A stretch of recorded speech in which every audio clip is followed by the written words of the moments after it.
What's poppin', collective? This is the Spiritual Assassinator coming back. Welcome to my channel, The Spiritual Assassinator.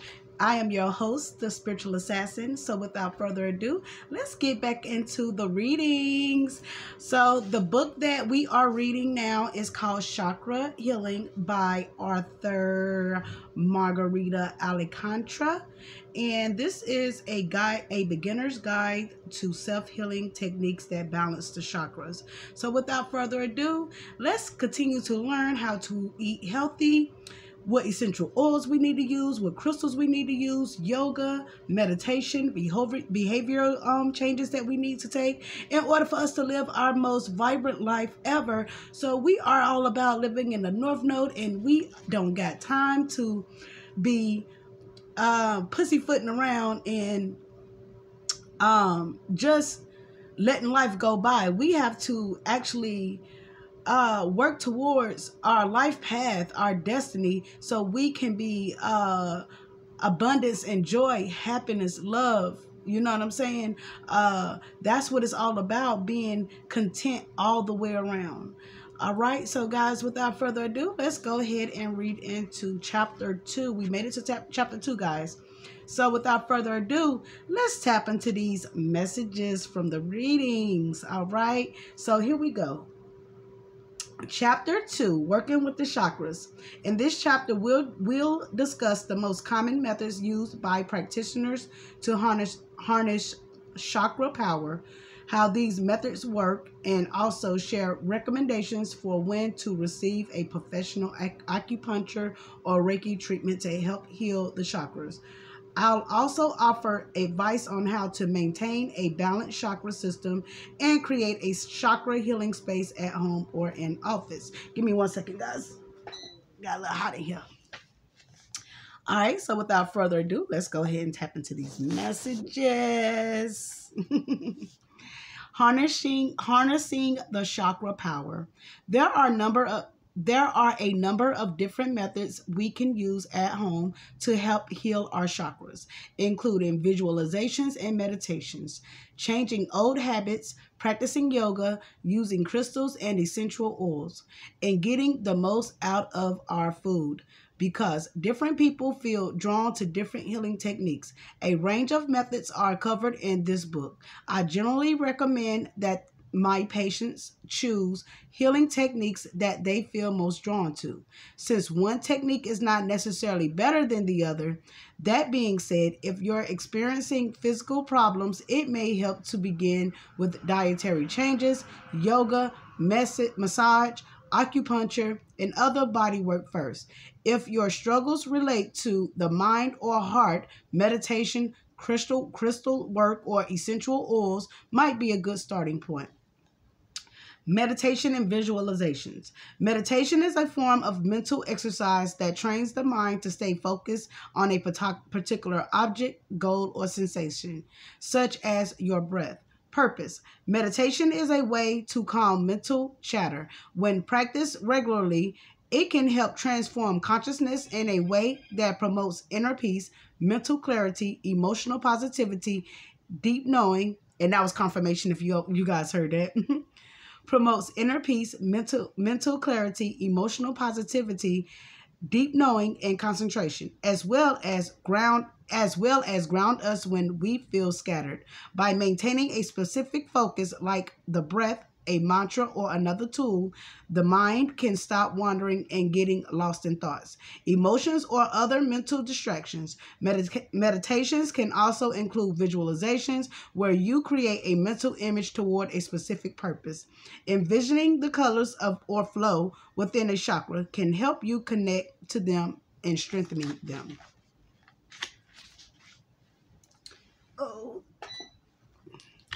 Because meditation involves the ability to observe distracting thoughts and emotions without judgment, we learn to control our reactions to stimuli that may otherwise create painful or upsetting reactions.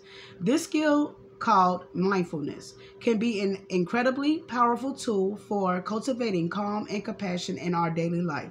For the purpose of this book, it can also be a way of connecting with the strengthening your chakras. You can use meditation to get in touch with what you're holding in a particular energy center, helping you become more connected with your physical and energy bodies. How is it implemented? There are many ways to meditate. You can be sitting or lying down. You can be still or meditate while engaging in activity such as walking, creating art, playing music, or journaling. Some people practice 5 to 10 minutes a day, while others may meditate for longer. In part 2, this book will cover different meditation exercises that help heal the different chakras. Most will not require you to meditate for longer than 5 to 10 minutes at a time. Excuse me. How it works. Meditation is a practice that has been time tested throughout the ages. It has enjoyed a resurgence of interest in the past couple of years. No doubt because many of us want to cultivate a practice to quiet our mind and create peace within our busy lifestyles. But it's just not a fad. In fact, one 2016 study in consciousness and cognition found that just a single session of meditation reduces psychological symptoms of anger in seasoned and novice meditators alike. Pros and cons of using this method. Pros. One of the positive side, meditation can be done anytime, anywhere, within any time frame. It creates a deeper connection with the self and makes it easier for us to shift into higher consciousness. It also helps us access our capacity to self-heal and create mindfulness, which then extends peace into the rest of our lives. Also, because this practice builds upon itself, meditation helps with any self-study practice you may already have. Cons. 2 words. Monkey mind. Your mind will want to distract you from your practice, typically by calling up tasks for the day, like what you will be having for dinner or thoughts you have been avoiding, like worrying about your savings. Even seasoned practitioners of meditation experience monkey mind. Meditation is called a practice for a reason, cultivating a sense of deep awareness and inner peace using meditation, tasks, time, and it is not overnight, and it is not an overnight fix. And that's most definitely right. People fail to realize a practice is something that we do every day, all day. What we do is learn something new every day and implement it in our life, and practice those daily lifestyle changes so we can reap the benefits of our healing is what I'm getting. Okay, guys, so let's continue to go. Changing old habits. There we go. Breaking old habits can help you heal imbalances in your chakras by creating new, healthier habits. Purpose. Behavioral and lifestyle changes help us interpret our regular, everyday patterns of thinking and reacting to the environment. Oftentimes, imbalances that we hold in our chakras can be healed in part by shifting our consciousness around long-standing beliefs about ourselves and how we interact with others. How is it implemented? The first step to breaking old habits is creating awareness around the bad habit, as well as creating awareness around an issue that we are holding in a specific chakra. Once we're aware of a problem, behavior, or bad habit, we can then work to change that behavior or respond differently. For example, consider when you don't speak up for yourself. In a romantic relationship, not expressing your needs and wants can be an indication that your throat chakra is not balanced. To interrupt this pattern, you might make a mental note whenever you notice yourself shutting down after a heated discussion. Once you're aware you are silencing yourself, stop and ask how you could react differently. Then apply the new reaction. Any new reaction will meet this goal through productive, healthy reactions. Will be more helpful than unhealthy or rash ones. Perhaps you choose to connect with your partner in a way that they can hear you about the heated discussion made you feel.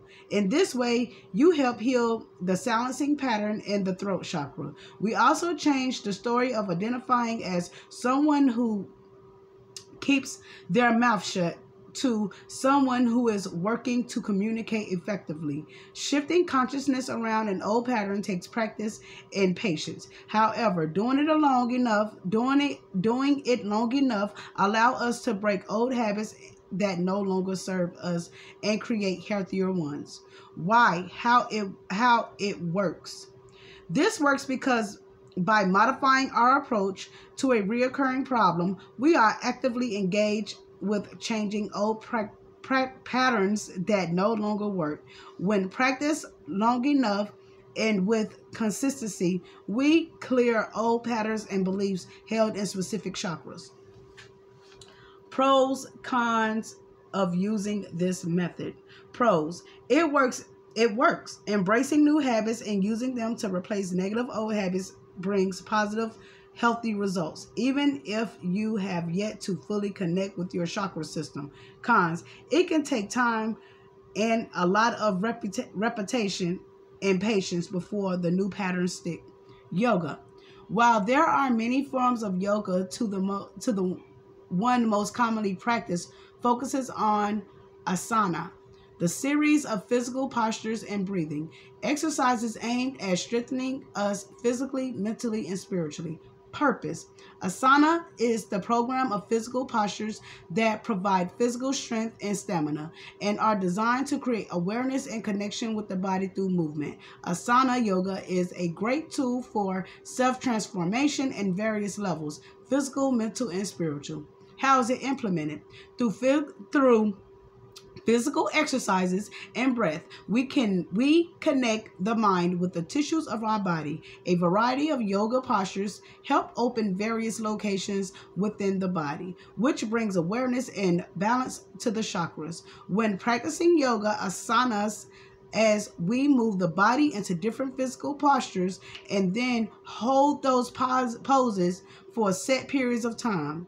At the same time, we control our breathing in different ways, helping energy circulate throughout the body and cultivating mindfulness. There are different yoga styles, some of which can be particularly useful in balancing the chakras. Kundalini yoga, for example, uses specific physical poses.